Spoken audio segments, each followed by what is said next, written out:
तिसरी गोष्ट म्हणजे ग्रॅटिट्यूड.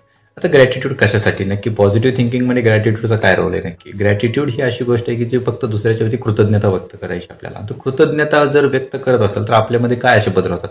जनरल तुम्ही ऑब्झर्व करत असाल की आपण खूप सारे लोक आपल्याला मदत करतात. कुठल्या ना कुठल्या मार्गाने आज ना उद्या प्रत्येकाला एकमेकाची मदत लागते. जातं की कुणाचं कोणाविषयी काही अडत नसतं, पण तरी देखील काही अशा गोष्टी असतात ज्याच्यामध्ये आपल्याला एकमेकाची मदत लागतच असते.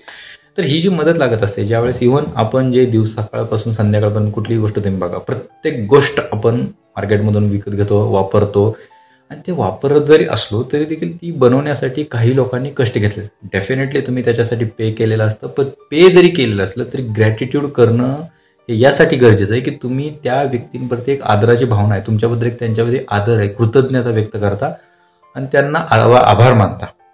कृतज्ञता ही अशी गोष्ट आहे की तुमची जी काय लाईफमध्ये काही टेन्शन्स आणि जे काही प्रॉब्लेम्स आहेत, राग लोभ आहे, ते तुमचं थोडंसं रिलीज करतं आणि तुम्हाला लिटरली सांगतो मित्रांनो, तुम्ही जर ग्रॅटिट्यूड व्यक्त करा सुरू करा, तुमची लाईफ खूप इझी आणि सिम्पल होऊन जाईल.